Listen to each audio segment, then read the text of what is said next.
Hello traders, it's Samurai Trader here. Welcome to this session. In today's session I'm going to be covering some questions from traders that I've received around the world. So we'll just be looking at some of the key questions and hopefully I can get them answered for them. As usual, of course, I just need to put up the risk disclaimer. If you haven't read the risk disclaimer, please do. If you haven't gone the full screen, please do. Down on the bottom right hand corner here, it'll allow you to expand the screen. So let's start with the first question.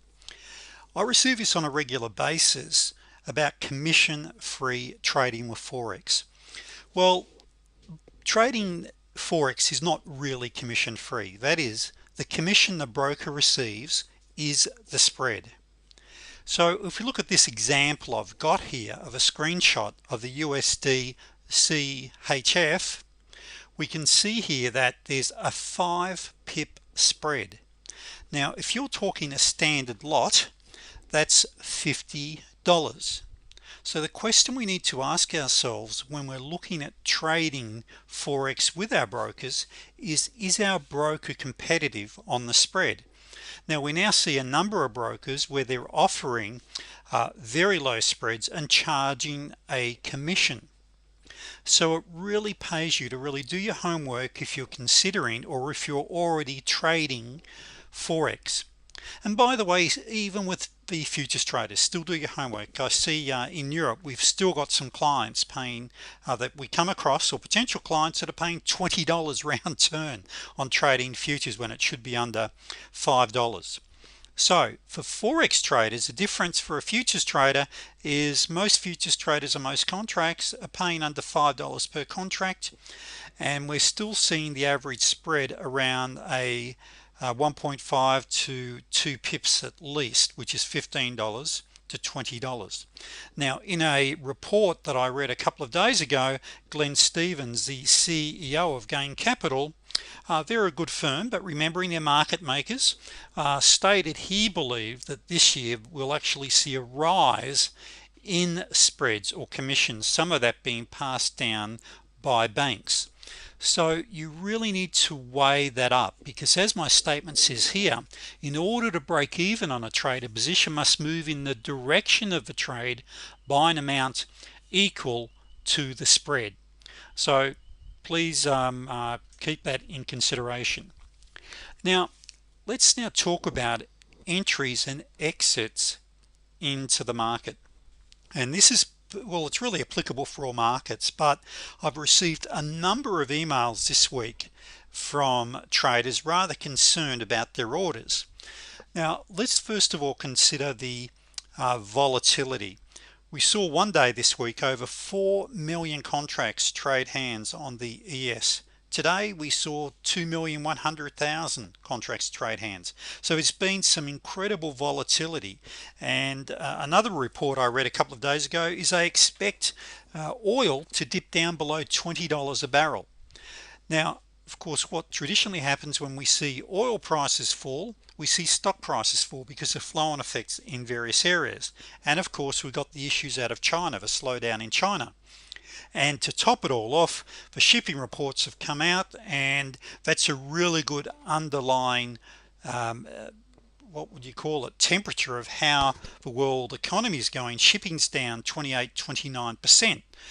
What that means is, of course, retail sales are down because they're not shipping as many container loads of goods. So there's all of these issues. What does that all come down to is the market's really nervous at the moment. So we're seeing a lot of volatility.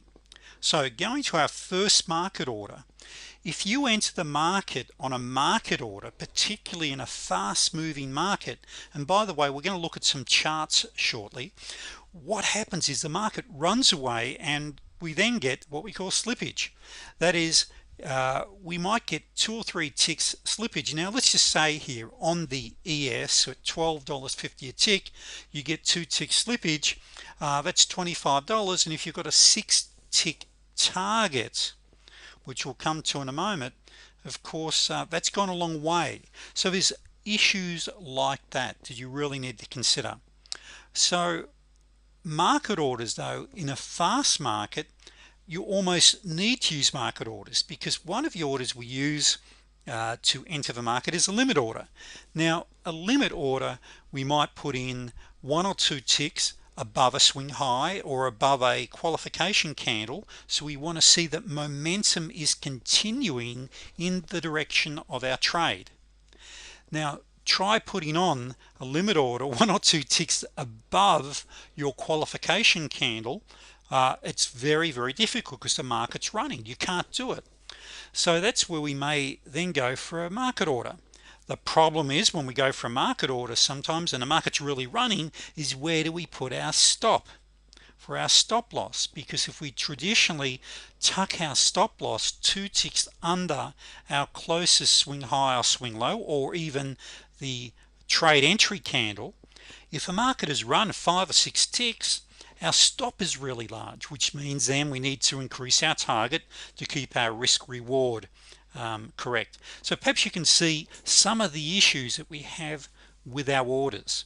Likewise, one of the questions from one of my traders was when she's gone to exit the trade, she's say got $25 profit on the screen for a couple of ticks on the ES.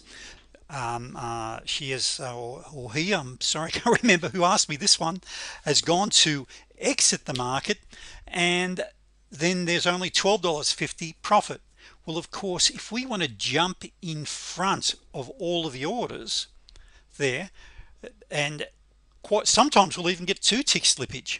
That is, if we want to get out on a market order, we will get out quite often 1 or 2 ticks worse off. So that's where we've got to be really cautious there. Now, what's some of the solutions? Well, if the market is running really hard, is we need to either increase our time frame or sit it out. I've received a number of emails this week from traders that said, yeah, I must have made some huge profits. Well, not really, because I don't like trading really fast markets. I'll sit them out.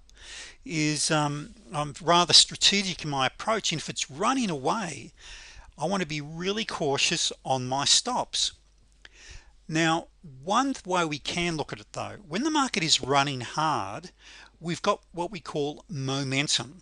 So then maybe a consideration for you is just to use a fixed or a hard stop.